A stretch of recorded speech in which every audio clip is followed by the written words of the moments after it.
ఇప్పుడిక పారిపోకండి. ఇలాంటి ప్రశ్న అడగమని నేను చెప్పానా? అలాంటి విషయాలు వింటే నా కోపం వస్తుంది, అడగండి. లేదు, నేను లక్నోలో ఏషియాలోనే పెద్దదేదో తెరిచారని విన్నాను, మా లక్నోలో ఏం తెరిచారో నేను చూసేందుకు వెళుతున్నానన్నాను. ఈ ఎగిసే కెరటం ప్రమాదం, జాగ్రత్తగా ఉండండి. సంస్కృతి ముసుగులో ఇవన్నీ చేయబడుతున్నాయి. నమస్కారం. ఒకవేళ యాదృచ్ఛికంగా ఆచార్య గారి పెళ్లి జరిగితే వారు ఎంచుకునే భావి జీవితం ఎలా ఉండబోతోంది? నమస్కారం ఆచార్య గారు. నా ప్రశ్న ఏంటంటే, నాలో ఆత్మహీనత భావం చాలా ఎక్కువగా ఉంది. ఎక్కువగా అమ్మాయిల్ని చూసినప్పుడు వాళ్లతో నేను పోల్చుకుంటే వారికన్నా నేను చాలా తక్కువనే భావం కలుగుతుంది నాకు. ఎందుకంటే నేను చామన ఛాయలో ఉంటాను కాబట్టి వారికన్నా తక్కువనే భావం ఎక్కువగా ఉంది. నా భర్తకు ఒక అమ్మాయితో పరిచయం ఉండేది. ఆమె నాకన్నా చాలా అందంగా ఉండేది. నేటికి ఆమెను చూసినప్పుడు నేనెందుకు ఇలా ఉన్నానని చిన్న తలుపు భావం మరింత ఎక్కువగా ఉంటుంది. ఎందుకిలా? చూడండి, ఇది అమ్మాయిల గురించో భర్త గురించో చామనఛాయ గురించిన ప్రశ్న కాదిది. తనను తాను ఒక శరీరం అనుకునే అహంకారినిది. ఈ విషయంలో భర్తలు గాని అమ్మాయిలు గాని ఏం చెయ్యగలరు? సగం ప్రపంచమంతా మంచి రంగుతో ఉంది, ఏం చేద్దాం? అలా ఉన్నారు మరి. మూడింట ఒక వంతు జనాలు చామనఛాయ లేదా నల్లగా ఉన్నారు, ఏం చేయగలం? అలా ఉన్నారంతే. ఎలా ఉన్నది శరీరమే మిత్రమా. ఎవరి శరీరం ఎలా ఉన్నా సరే దానికన్నా ఏదో ఒక స్థాయిని బట్టి కాస్త బావుండి, అంటే బావున్నది లేనిది ఎవరు నిర్ణయించగలరు? కాని ఏదో ఒక స్థాయి భేదం కాస్త మెరుగ్గా ఉండవచ్చు. ఉదాహరణకు పొడుగ్గా ఉన్నానని గర్వపడే వారికంటే పొడవైన ఎవరో ఒకరుండొచ్చు. తనను తాను ఎంతో ఫిట్గా ఉన్నాననుకునే వారికంటే ఎంతో ఫిట్గా ఉండేవారుండొచ్చు. ఎవరైతే తమను తాము దేహంతో ముడిపెట్టుకుని ఉంటున్నారో వారే తమకు తాము సమస్యలను తెచ్చుకుంటున్నారు. సార్, మీ వీడియోలు ఎన్ని చూసినా గానీ నాలో న్యూనత భావం తగ్గడం లేదు. మీరు శరీరమనే భావనలో చిక్కుకుపోయున్నారు. నేను ఎన్నిసార్లు ఈ దేహభావం గురించి చెప్పానో అవి మళ్ళీ మళ్ళీ వినండి. ఇంకా దేహభావాన్ని సూటిగా వివరించే పుస్తకాలు కూడా ఉన్నాయి, వాటిని కాస్త చూడండి. అలాగే ఇంకో విషయం కూడా, ఏం చేయాలనే విషయం నేను చెప్పాను. కాని మీరు ప్రస్తుతం చేస్తున్న వాటిలో కొన్ని చేయడం మానేయాల్సుంటుంది. మీ స్నేహం ఎలాంటిది? మీరు వాస్తవంగా ఎలాంటి మహిళలతో స్నేహం చేస్తున్నారు? మీరు ఎలాంటి టీవీ సీరియళ్లను చూస్తున్నారు? సార్, ముందు చూసేదాన్ని ఇప్పుడు చూడడం లేదు. మీరు ఎలాంటి స్నేహం చేస్తున్నారు? గతంలో మీరు స్నేహం చేశారు, వారి జ్ఞాపకాలు మీ మనసులో ఉన్నాయి. ఎందుకంటే నేను తెల్లగా అవ్వాలి అనుకుంటూ ఏ అమ్మాయి కూడా పుట్టదు. ఇలాంటి ఆలోచనలు మనం చేసే స్నేహం వల్ల కలుగుతాయి. ఇలాంటి ఆలోచనలను ఎవరో మీపై రుద్దారు.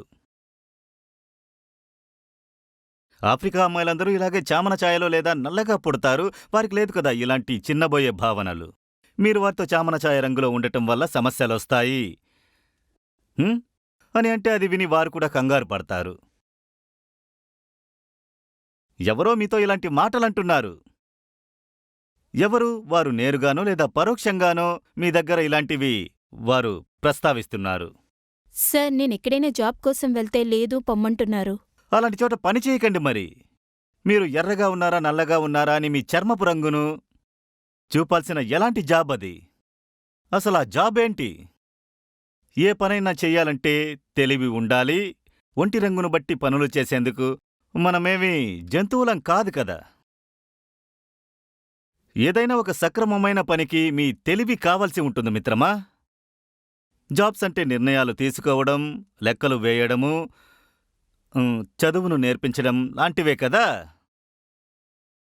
మీరు డాక్టర్ అయినా, ఎవరైనా, ఇంజనీర్ అయినా, లేదా ఒక సాధారణ క్లర్క్ అయినా కూడా వాటికి మీ ఒంటి రంగుతో అవసరముందా? మీది ఏ రంగో అవసరమా? వాటికి తెలివి ఉండాలి. మీరు అప్లై చేసే జాబ్ ఎలాంటిది? మీరు తగని చోట అప్లై చేస్తున్నారు. మీకు ఆ ఉద్యోగం దొరకనందుకు మంచిదైంది. ఇలా ఒంటి రంగును బట్టి చూసే ఉద్యోగాలను తెలిపే మరో చెడ్డ మాట కూడా ఉంది.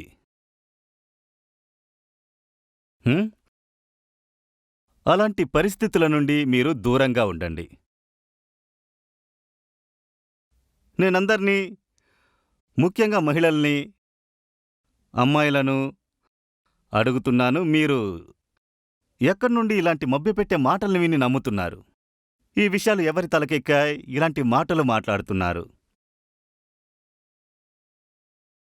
నేను ఈ మాటలు చామన ఛాయ ఉన్న అమ్మాయిలతోనే మాత్రం కాదు, ఎర్రగా ఉన్నవారి రంగు వల్ల మెప్పులు పొందే ఎర్రగా ఉండే అమ్మాయిలను కూడా అడుగుతున్నాను.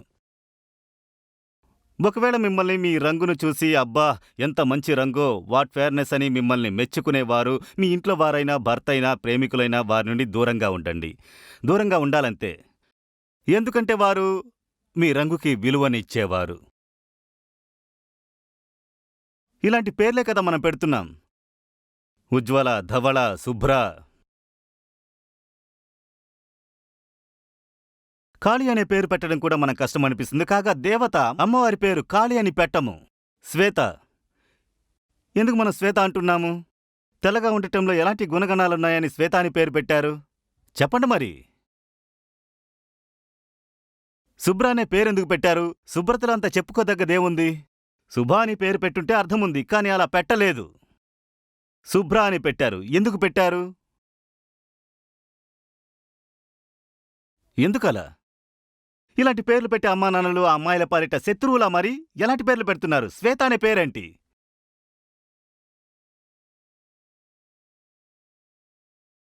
శ్వేత ఇంకా గులాబీ మధ్య తేడా ఏంటో అది కూడా చెప్పండి. ఈ రెండు రంగులే కదా మన భారతీయ కళ్ళను కట్టిపడేసేవి. అబ్బా గులాబీ రంగు ఎంత తెల్లగా ఉందో అని. ఇక ఈ తెల్లని బుగ్గలు సిగ్గుతో ఎర్రగా కందినప్పుడు మగవాళ్లకు ఎంత ముచ్చటేస్తుందో చెప్పలేము. అయితే ఈ శ్వేత ఇంకా గులాబీ మధ్య అంతరమెంతో చెప్పండి చూద్దాం. ఎవరైనా మీ అమ్మాయిని గులాబీ పూలా ఉందంటే మీ కోపం వస్తుంది, ఏడిపిస్తున్నారని. కాని శ్వేత అని పేరు పెట్టి మీరు మీ అమ్మాయితో చేస్తున్నదేంటి? దేవి ఇంకా శక్తి పేరిట ఎన్నెన్నో మంచి మంచి పేర్లున్నాయి. కనీసం 50 పేర్లుంటాయి. అవేవి దొరకలేదా వాళ్లకు?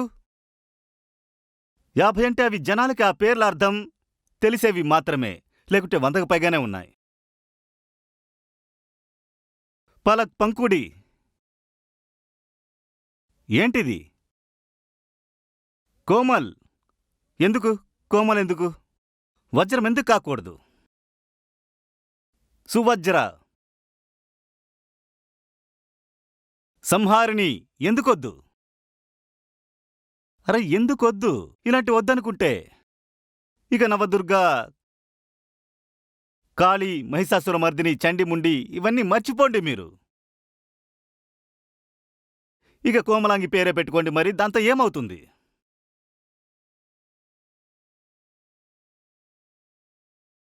స్వతహాగా కాస్త ముదురు రంగుతో ఉండే దక్షిణ భారత జనాలను ఏం చేస్తారు? వారికి కూడా మీరు తెల్లగా లేరని చెప్పి వారిలో కూడా ఇలాంటి న్యూనతాభావాన్ని కలిగిస్తారా?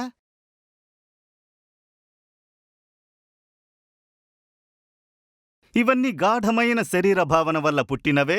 ఇంకా ఇవన్నీ కేవలం మగవాళ్ల కోరికలను తృప్తిపరిచే విషయంతో ముడిపడి ఉన్నాయి. అయితే ఈ కోరికలన్నీ కాలంతో పాటు మారుతూ ఉంటాయి. ఆంగ్లేయుల రాకముందు మనం ఈ తెల్ల రంగు గురించి అస్సలు పట్టించుకునేవాళ్ళం కాదు. మనం మన దేవుళ్ళ అవతారాల్ని కూడా నల్లనివారుగా మార్చేశాం. మీరు దక్షిణానికి వెళ్ళినట్లయితే అక్కడ ఎన్నో విష్ణు భగవానుడి శిల్పాలు దర్శనమిస్తాయి. అవన్నీ కూడా నలుపే.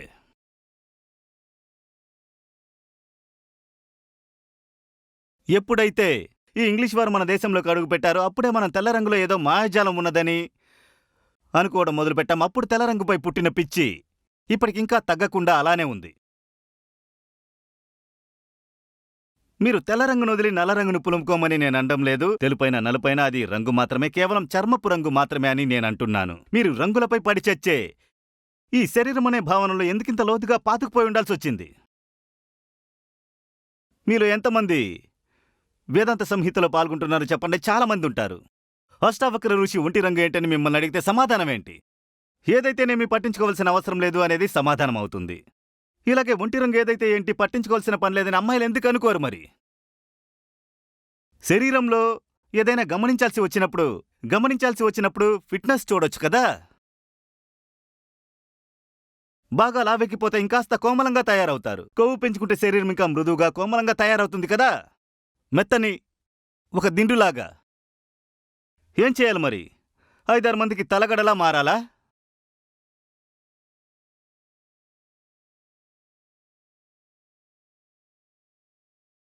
మంచి శరీర స్వభావం ఏదైనా ఉందంటే అది ఆరోగ్యంగా ఉండటమే. ఆరోగ్యంగా ఉన్నప్పుడు ఆందోళనలు ఉండవు కదా.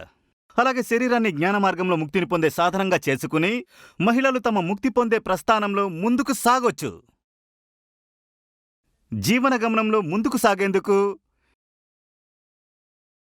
ఈ శరీరం అనే సాధనాన్ని లేదా వాహనాన్ని ఉపయోగించుకోవాలి.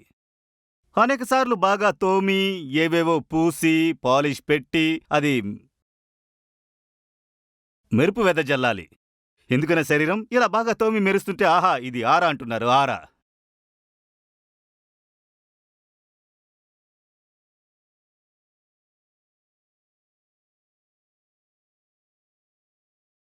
స్త్రీల ముక్తి కోసం ఎంతో అవసరమైన ఈ విషయాలను చక్కగా అర్థం చేసుకోవాలి. స్త్రీకి అర్థమేంటంటే మనుషుల్లో సగమని. అంటే మనుషులందరిలో సగభాగం స్త్రీలే కదా. మనుషుల్లో సగమైన ఈ స్త్రీల విషయాన్ని అర్థం చేసుకోకపోతే ఈ మనుషులు జీవితంలో ఏమి సాధించగలరు? ఇలా సగంగా ఉన్న స్త్రీలను తెల్లరంగు అని మనం వారి శరీరాలకే బందీని చేశాం. వంట పనులకు ఇంకా ఇంటి పనులకే వారిని పరిమితము చేశాము. ఇంటిని శుభ్రంగా ఉంచుకోవాలి, పడకను చక్కగా పట్టించుకోవాలి అనే విషయాలు ఒకదంతా ఒకటి ముడిపడి ఉన్నాయి. మహిళలు ఈ విషయాల్ని పూర్తిగా వంట పట్టించుకున్నారు. నేటి సమాజంలో ఒక్కోసారి ఒక పురుషుడికి చామన ఛాయ ఉన్న అమ్మాయి నచ్చొచ్చు, కానీ చామన ఛాయ ఉన్న అమ్మాయిలు తమను తాము ఇష్టపడరు. ఈ విధంగా రంగు తక్కువగా ఉండడంలో తనని తాను ఎప్పుడూ క్షమించుకోదు. అయినా నాహం దేహాస్మి వినలేదా? మీరంటే మీ ఒంటి రంగు కాదు కదా. జీవితంలో ఏదైనా గొప్పది సాధించుకునేందుకు మీరు ఎంత పొట్టి, ఎంత పొడవు అనే దానితో పనేముంది? దాంతో ఉపయోగమేంటి? కొందరి కళ్ళు పెద్దవి, మరొకరు చిన్నవి, ఒకరు కొంత ఆకర్షణీయంగా కనిపిస్తారు, మరొకరు అలా ఉండరు. వీటితో అసలు పనేముంది?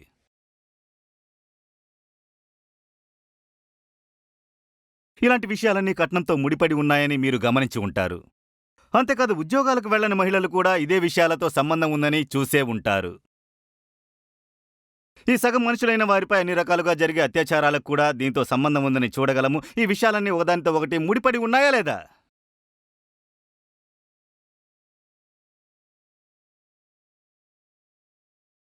జరుగుతున్న భ్రూణ హత్యలకు కూడా ఈ విషయం ముడిపడి ఉందా లేదా? ఈ విషయాలన్నీ ఒకదాంతో ఒకటి ముడిపడి ఉన్నవే.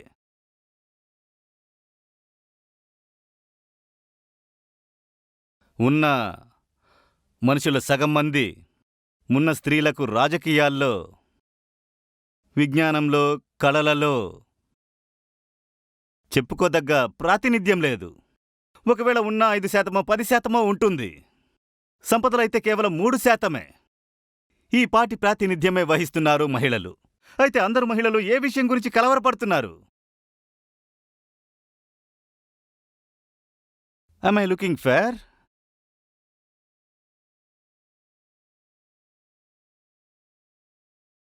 అమ్మా, మీరు ప్రతి విషయంలో వెనకబడి ఉన్నారని మీ పరిస్థితిని గమనించండి. ఒకే ఒక చోటులో 100% మహిళలు కనిపిస్తారు. అదే ప్రసూతి గృహం. అక్కడ మగవారు కనిపించరు.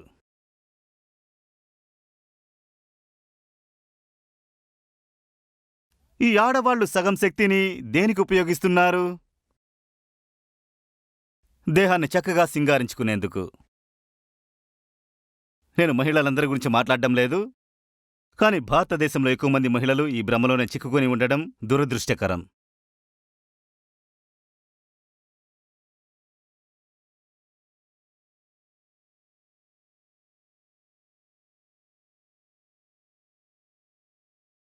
ఇంకా చూడ్డానికి కాస్త అందంగా కనిపించేవారు కూడా దురదృష్టవంతులే. ఎందుకంటే అలాంటి వారిని మగవాళ్లు బ్రతకనియరు.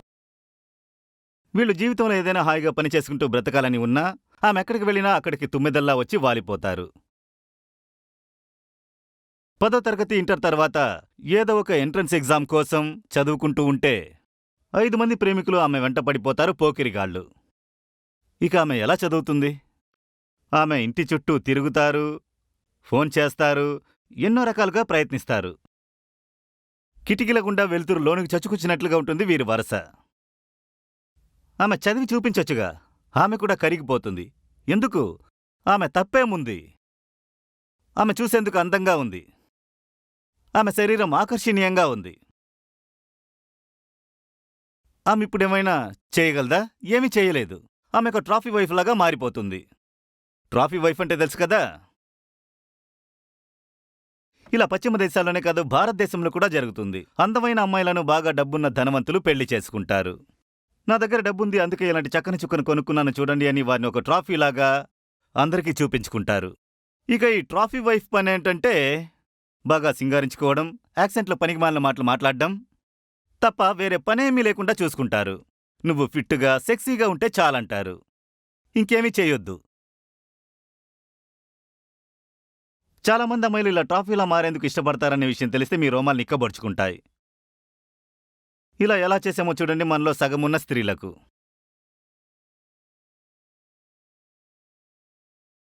ఇంకా అందచందంగా నవయవనంగా లేకపోవడం వల్ల ట్రాఫీ వైఫ్ కాలేకపోతున్నామని ఎంతోమంది అమ్మాయిలు తల్లడిల్లిపోతున్నారు.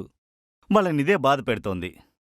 ఇలాంటి వారే గుణగణాలు తెలివిలేని పక్కింటి పిల్ల సెక్సీగా ఉన్నందుకే అమెరికా డాక్టర్ని పెళ్లి చేసుకుందని అసూయపడతారు.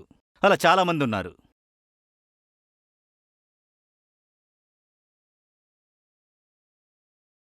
ఇది బాగా అసూయపడే విషయం, ఊరట కలిగించే విషయం. ఎందుకంటే ఆమె నరకంలో పడ్డట్టే. మీకోసం అలాంటి నరకాన్ని కోరుకోకండి. ఓ అమ్మలారా, మీరు కేవలం శరీరం మాత్రమే కాదు, మీలో బుద్ధి కూడా ఉంది. అందుకే మీ జీవితాన్ని ఇంకా సామర్థ్యాన్ని విస్తరించనివ్వండి.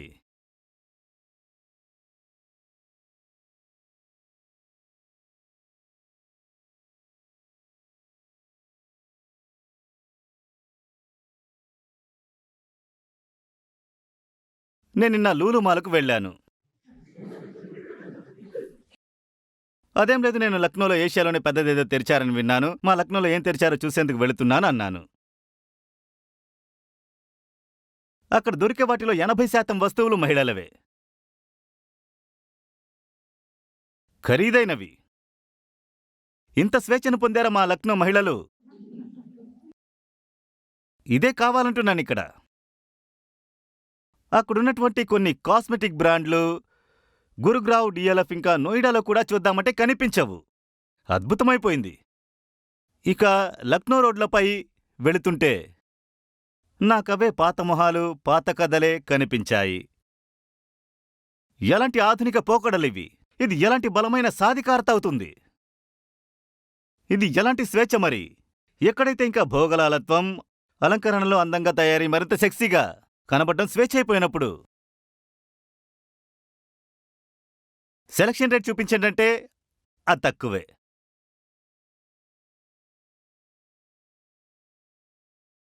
జీవితంలో దక్కాల్సిన వాటి కోసం ధాటిగా నిలబడ్డారా అంటే లేదు. పరిస్థితులు ప్రతికూలంగా ఉంటాయనేది నాకు తెలుసు, కానీ సిచ్యువేషన్స్ అలాగే ఉంటాయి. మేమేం చేయగలమని మాత్రం అనకండి.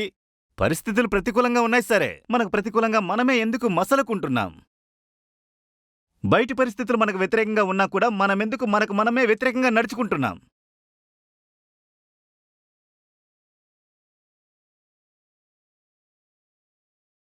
మీరొక ఎంటర్‌ప్రెన్యూర్ అయిపోండి. యూనికాన్ వరకు చేరుకున్నప్పుడు ఎవరైనా మిమ్మల్ని మీరెలా కనిపిస్తున్నారని మీతో అంటారా? సంతోషంగా ఉండండి. ప్రపంచంలోని అత్యంత సంపన్నులను మీరు వారి ఒంటి రంగుతో జడ్జ్ చేస్తారా? వారెన్ బఫెట్ ఎంత అందంగా ఉంటారు! ఆహా! ఇక అమెరికాలో వరుసగా ఉన్న సంపన్నుల్లో ఫోర్బ్స్ నుండి రాక్ఫెల్లర్ వరకు మీరెప్పుడైనా వారి ముఖాలను చూశారా? వీళ్ళంతా మోడల్స్గా ఉన్నారా ఏంటి? మీ పురోగతి ఏంటి? వృద్ధి ఎలాంటిది? ఎంతగా విస్తరించారు మీరు? లూలు మాల్ ఇంకా బ్యూటీ పార్లర్లేనా?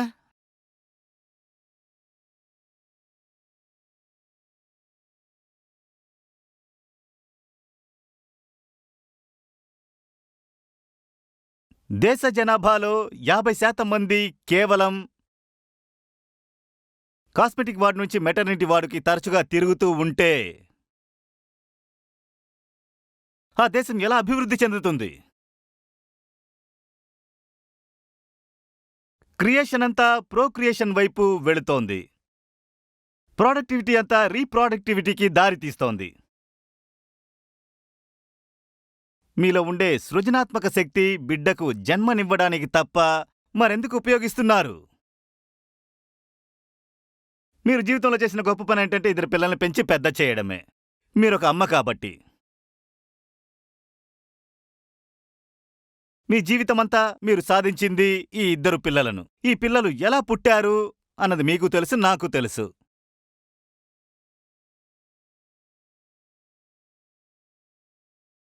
ఇలా పాడైపోయిన ఎంతమంది పిల్లలు బయటపడతారో, అంటే వెలుగులోకి వస్తారో అందరూ పాడైపోయిన వారే.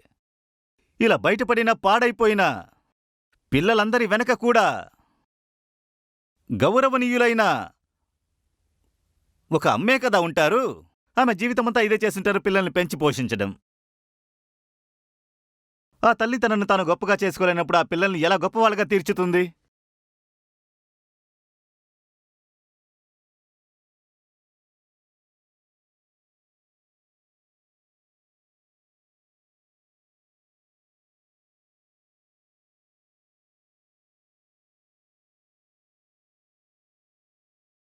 పెళ్లి జరుగుతూ ఉంటుంది.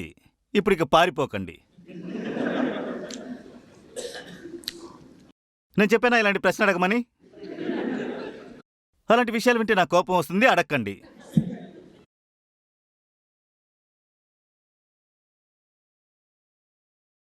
కొందరిలాంటి చిన్నపిల్లలు ఉంటారు. వారు చిచ్చుబుడ్డికి అగ్గిపెట్టి అలా అలా వెలుగురవ్వలు పైకి ఎగిసి పడుతుంటే వేగంగా పారిపోతారు.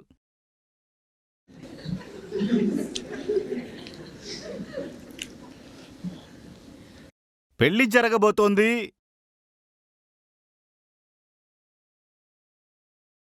అమ్మాయి చూస్తుంది ఎంత సంపాదిస్తున్నాడని, అబ్బాయి చూస్తాడు ఎంత సెక్సీగా ఉందని. సంసార పక్షాన్ని చూస్తాడు. అసలేం జరుగుతోంది ఇక్కడ?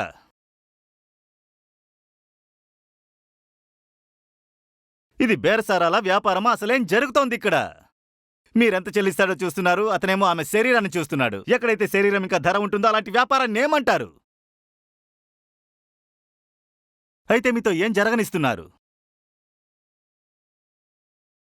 ధర చెల్లించి శరీరాన్ని కొనడాన్ని ఏమంటారు మరి? ఆమెమో ఇతనంత మూల్యం చెల్లిస్తాడు అని చూస్తే, అతనేమో ఈమె శరీరం ఎలా ఉందో చూస్తున్నాడు. ఏంటిది? పైగా మీకు గౌరవం దక్కాలని మీరనుకుంటారు, ఇంకా ఫలానా వారి మిస్సెస్ అనిపించుకోవాలి. అభివృద్ధి చెందిన లేక అభివృద్ధి చెందని దేశాల్లో ఎక్కడైతే అభివృద్ధి ఉందో అక్కడ మహిళలు ముందుంటారనే విషయం స్పష్టంగా చూడవచ్చు. ఈ రెండింటి మధ్య గొప్ప కోరిలేషన్ ఉంటుంది. కొన్ని అభివృద్ధి చెందిన దేశాల్లోని పార్లమెంట్లో మహిళలకు అధిక ప్రాధాన్యత కూడా ఉంది. ఇప్పుడు మీరు నేను ఏ దేశం గురించి మాట్లాడుతున్నానో చెప్పండి చూద్దాం. న్యూజిలాండ్. ఇంకా ఉన్నాయి. సరే, హింట్ ఇస్తాను. యూరోప్లో ఉంది, అక్కడ చలి ఎక్కువ. స్విట్జర్లాండా? కనుక్కోండి, నన్ను ఇబ్బంది పెట్టకండి.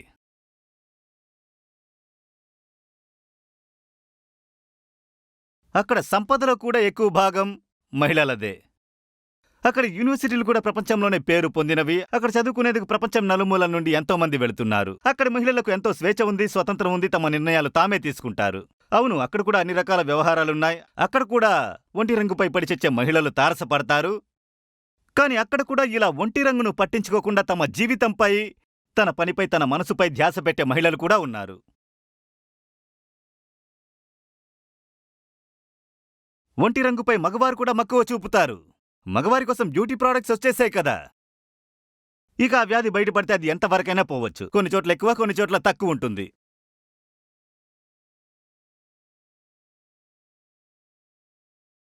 ప్రపంచంలోని అభివృద్ధి చెందని దేశాలలో ఒక విషయం స్పష్టంగా కనిపిస్తోంది. అదేంటంటే అక్కడ మహిళలు ఇంట్లోనే బంధించబడి ఉంటారు. కొన్నిసార్లు పరదాల వెనక, బురకాల వెనక ఉంటారు. ఇది ప్రపంచంలో వెనకబడిన ప్రతి దేశాన్ని సూచించే గుర్తు. ఎక్కడైతే మహిళలు బంధించబడి ఉన్నారో ఆ దేశం ఎంతో వెనకబడి ఉంటుంది.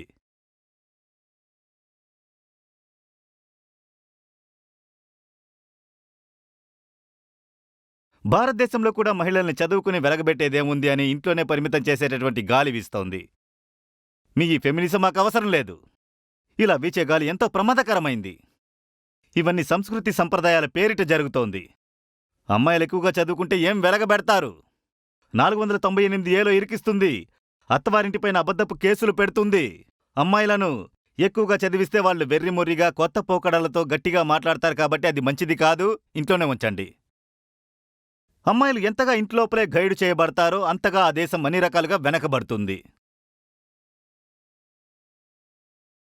అమ్మాయిలను ఇలా ఇంట్లోనే ఉంచడం అబ్బాయిలు పురుషులకే కాదు, దేశానికి కూడా మంచిది కాదు. ఈ దేహం ఒక పాడి ఆవులాంటిదని, దాని పని పిల్లలు పుట్టించే ఫ్యాక్టరీలా పనిచేసేటటువంటి శరీరం అంతే అని చూడకండి. స్త్రీ అంటే అమ్మ కదా, అమ్మైతే ఆమెకు జ్ఞానం లేకపోయినా గౌరవించాలనేలా గొప్పగా కూడా గౌరవించకండి. ఇలాంటివి కూడా ఎక్కువగా కనిపిస్తాయి. ఇలా జరగకూడదు మిత్రమా, ఇలా జరగకూడదు. ఇక్కడున్న అందరు అమ్మాయిలు ఇంకా మహిళలకు చెప్తున్నాను, ఇలా జరగకూడదు అని. గౌరవం పొందాలనుకునే వారికి కొన్ని చేతనతో కూడిన ప్రత్యేకతలు ఉంటాయి. కేవలం మీరు భార్య ఇంకా తల్లిగా మారడం వల్ల గౌరవం పొందే అర్హతను పొందలేరు. మీరు భార్యని, తల్లని, ఇంకా కోడలని ఎవరు మిమ్మల్ని గౌరవిస్తున్నారో బహుశా వారు తెలివిలేని వారై ఉంటారు. మిమ్మల్ని వాడుకునేందుకు కూడా చూస్తున్నారేమో.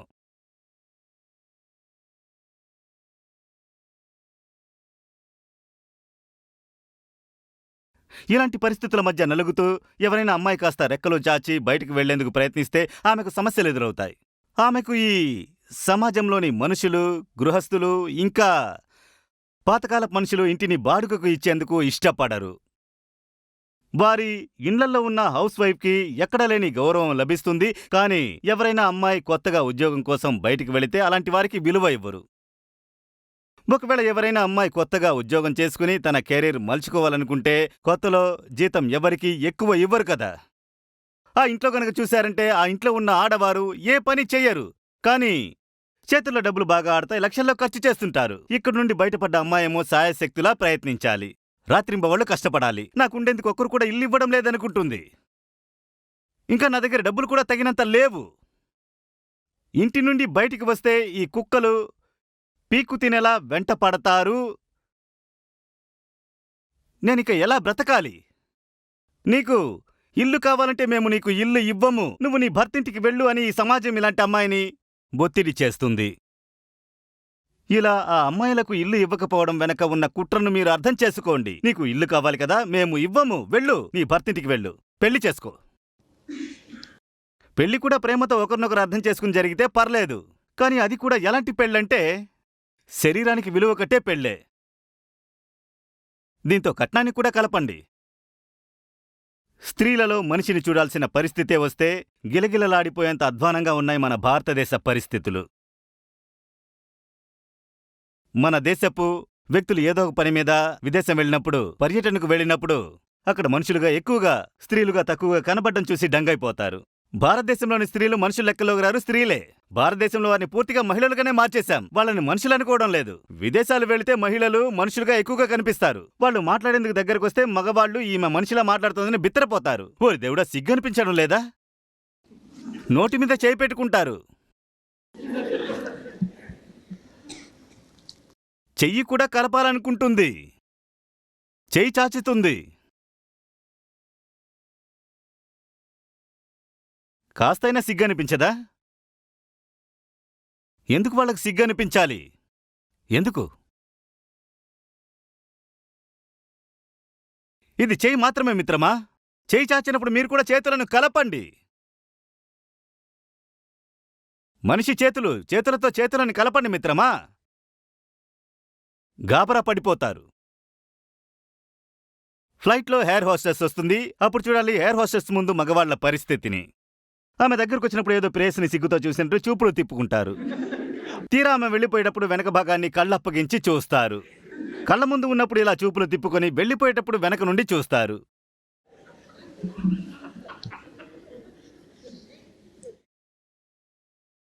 నాకైతే విండో సీట్ అవసరం అవుతుంది. అది దొరక్క ఐల్ సీట్ దొరికినా సరే నాకు విండో సీట్ దొరుకుతుందనే గట్టి నమ్మకం ఉంటుంది. ఒకవేళ విండో సీట్ అతన్ని అన్నయ్య నా ఐల్ సీట్ నీకు కావాలా అంటే గంతేసి కావాలి అంటూ వచ్చేస్తాడు. ఇలా జరగాలంటే అక్కడున్నాడు వయసులో ఉన్న కుర్రాడై ఉండాలి. వయసులో ఉన్న కుర్రాడికి విండో సీట్ దొరుకుంటే వారిని అడిగితే వెంటనే ఇచ్చేస్తాడు. ఆయనకు ఐల్ కావాలి మరి. అక్కడి నుండి చక్కగా చూడొచ్చు.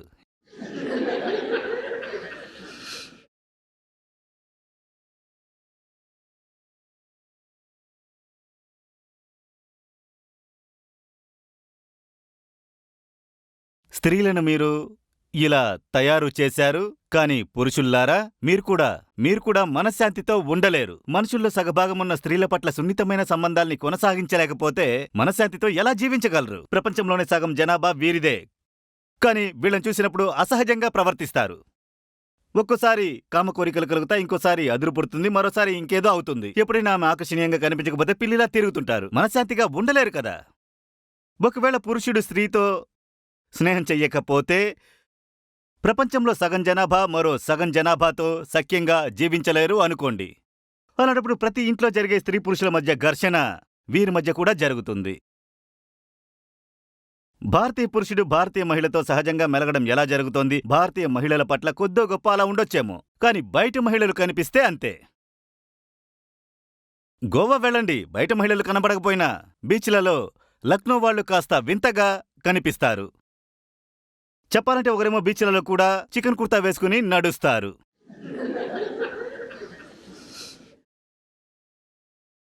ఇంకొకరేమో ఇటువైపు నడుస్తూ ఉన్నా ఏదో మహిమ వల్ల వాళ్ల తల 180 డిగ్రీలు వెనక్కి తిరిగి చూస్తూ ఉంటుంది.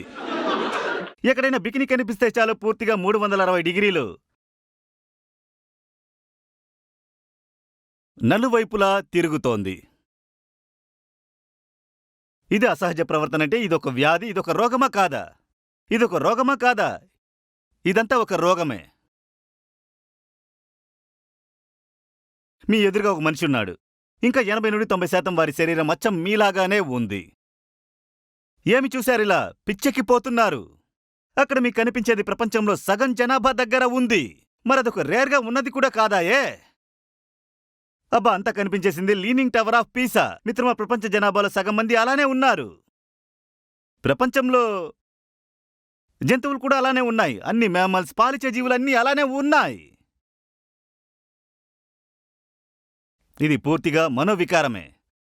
అక్కడ నుండి హోటల్కి వెళ్ళినా సరే తలలో బీచ్ అలాగే ఉంది.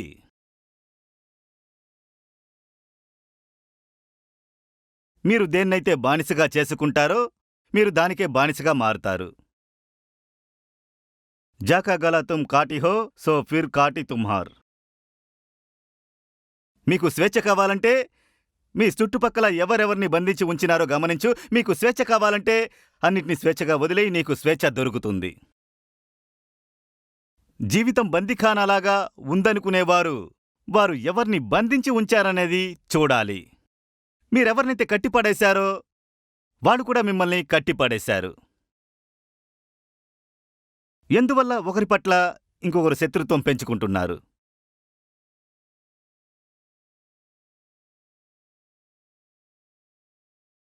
సరిగ్గానే చెప్తున్నానా? పొరపాట్లేమీ లేవు కదా. చటుకున మీరు నొచ్చుకుంటారు కూడా. So arrogant. ఇదంతా మీరు చూపే ప్రేమ. అరే, ప్రేమైతే సరే.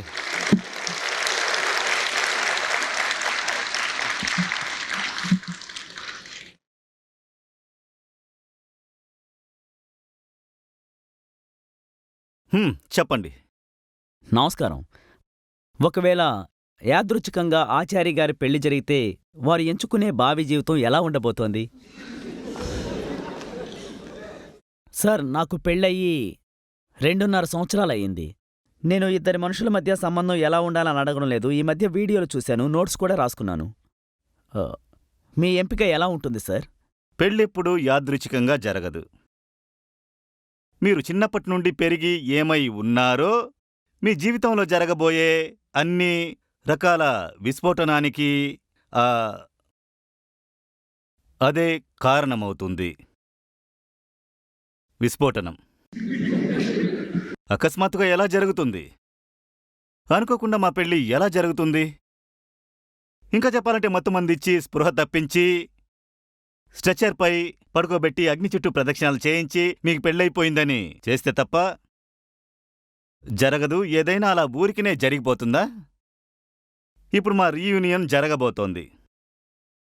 1990లో ఐటీ నుండి బయటపడి 25 సంవత్సరాలవుతోంది.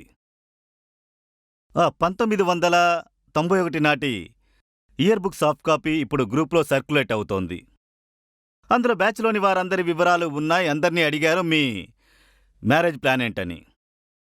మేమది నింపినప్పుడు అందరము 21 ఏళ్ల వయసు వారమే. అప్పుడే వాళ్ళ ఒకరు 28 ఏళ్ల తర్వాత, ఇంకొకరు 26 ఏళ్ల తర్వాత, మరొకరు నాకు గర్ల్ ఫ్రెండ్ ఉందని రాశారు. ఇది యాదృచ్ఛికంగా జరగదు, మీరు ఎప్పటినుండో అనుకుంటూ ఉంటారు. నా పేరెదుట ఏం రాసుంది? మ్యారేజ్ ప్లాన్ అని బ్లాంక్గా వదిలేశాను. నన్నని కూడా రాయలేదు. నన్నని రాసిన ఏదో ఒకటి అయిపోతుంది, కేవలం శూన్యమే వదిలాను. ఏమీ లేదు. దీన్ని నా 21వ సంవత్సరంలో రాశాను. అలా ఎలా ఏదైనా అనుకోకుండా అయిపోతుంది? మనల్ని మనం కాపాడుకునేందుకు మనం చేసినవి అనుకోకుండా జరిగింది అని చెబుతాము. మీరే చేస్తుంటారు, కానీ అది విఫలమైతే నేనేం చేస్తాను? అది అనుకోకుండా జరిగిన దుర్ఘటన అంటాము. దుర్ఘటన అంటే ఏంటది? ఎవరైనా మత్తులో జారిపడితే అది దుర్ఘటన అవుతుందా? చిన్నప్పటి నుండి మీరు మత్తుకు అలవాటు పడి ఉంటారు, కాబట్టి జీవితంలో రకరకాల సమస్యలను భరించాల్సింది వస్తుంది కదా. ఇంకిప్పుడు అనుకోకుండా ఆచార్య ప్రసాద్ గారికి 5 మంది పిల్లలు గనక ఉంటే అలా ఎలా అనుకోకుండా అయిపోతుంది? కాదు, ఇదేం పద్ధతి? అనుకోకుండా పిల్లలు పుట్టడం ఎలా? ఇది చెప్పండి. సార్, ప్రశాంత్ గారితో ఆచార్య ప్రశాంత్ గారు కలిసి ఉంటే అనే ప్రశ్న ఒకటుంది. నా జీవితంలో నేను ఒకటి ఎన్నుకోవాలి. ఒకవైపు ఉన్నత స్థానం అందుకోవడానికి ముందుకెళ్లడం, మరోవైపు నాకు పెళ్ళయింది. పెళ్ళైపోయినంత మాత్రాన మీ మొహం పైన లేదా ఆవిడ మొహం పైన ఏమైనా గుర్తు వేశారా? నిజమే. మనుషుల్లా కలిసిమెలిసి ఉండండి. నిజమే సార్, మిత్రుల్లాగా. ఆ, అలాగే సార్. ఒక ఇంట్లో 2 మనుషులు మిత్రులుగా కలిసిమెలిసి ఉంటున్నారు, మంచిదే. ఒక గది మీది, ఇంకో గది నాది. మీరు హాయిగా ఉండండి, నేను హాయిగా ఉంటాను. నిజమే. ఇందులో సమస్య ఏముంది? 2 BHK అయి ఉంటుందిగా. నిజమే సార్. అయితే ఒకటి వారికి ఇవ్వండి, ఒకటి మీరు తీసుకోండి. కలిసిమెలిసి ప్రేమగా స్నేహంగా ఉండండి. ఇప్పుడు బంధాలతో ఏర్పరచుకున్న పాత్రల ప్రకారం నడుచుకోవాలి. ఆమె భార్య కనుక ఆమెతో ఇలా ఉండాలి, నేను భర్తను కాబట్టి ఇవన్నీ చెయ్యాలి అనేది లేదు. సరేనా? నువ్వు మనిషివే, నేను మనిషినే. ఒక మనిషి ఇంకో మనిషితో ఎలా ఉండగలడో అలా ఉందాం. అంతే. ఎంతో సులువు కదా. అయిపోయిందా? ఎంతో తేలిగ్గా. ఇక్కడున్న పెళ్ళైన వారందరికీ నా సలహా, ఒకరితో ఒకరు మనిషిలా మసలుకోండి. ఆమెను భార్యలా కాకుండా మనిషిలా చూడండి. అతన్ని భర్తలా కాకుండా ఒక మనిషిలా చూడండి. ఆ తర్వాత వివాహ జీవితం బాగుంటుంది. సరేనా? సరే సార్. ధన్యవాదాలు సార్.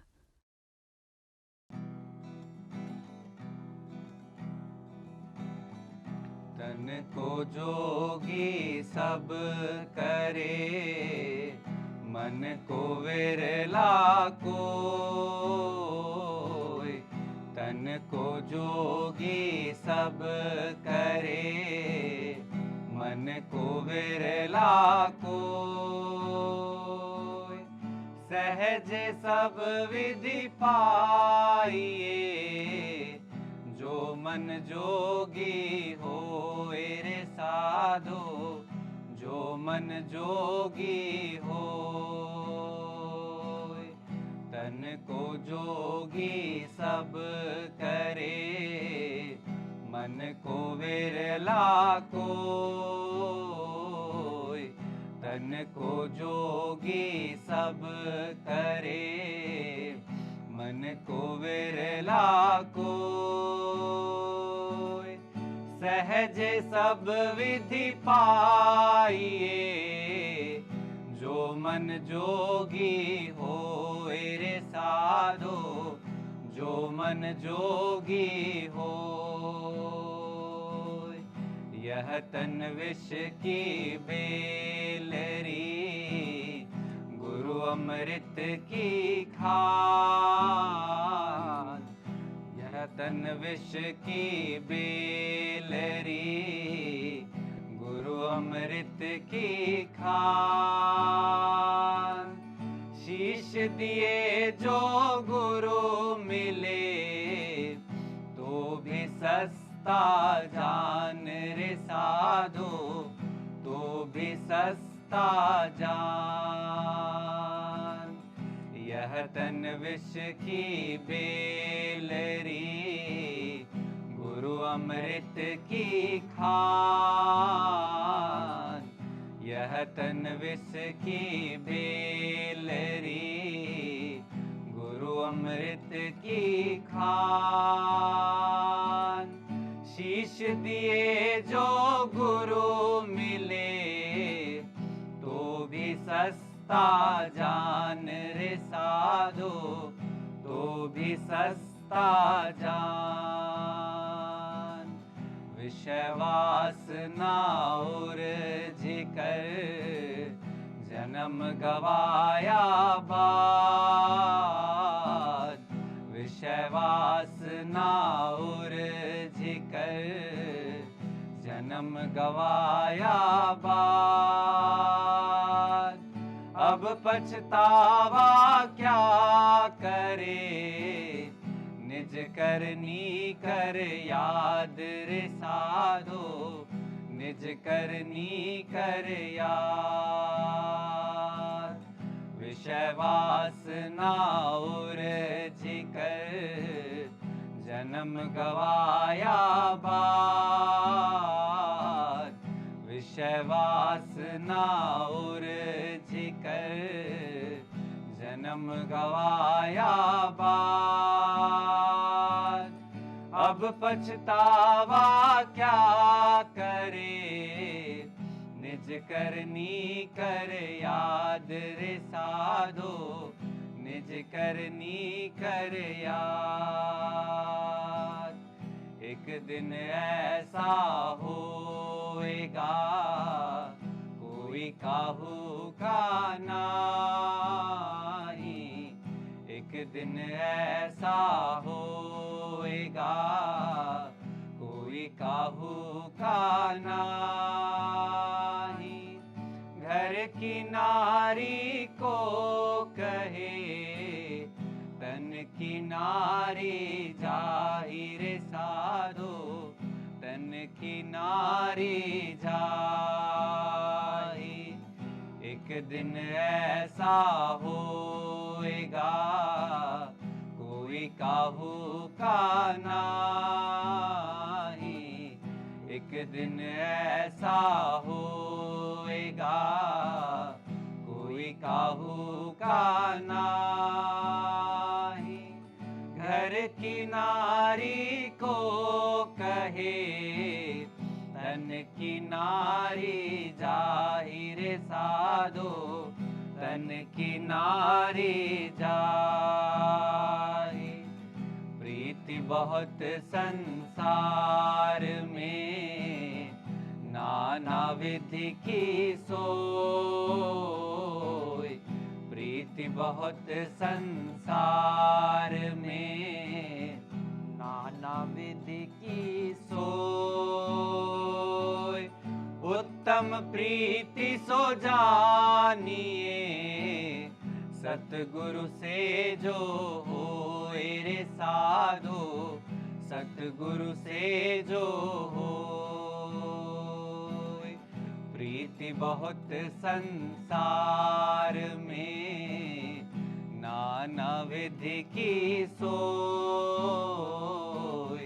प्रीति बहुत संसार में, नाना विधि की सोई। उत्तम प्रीति सो जानिए, सतगुरु से जो होए रे साधो, सतगुरु से जो होए।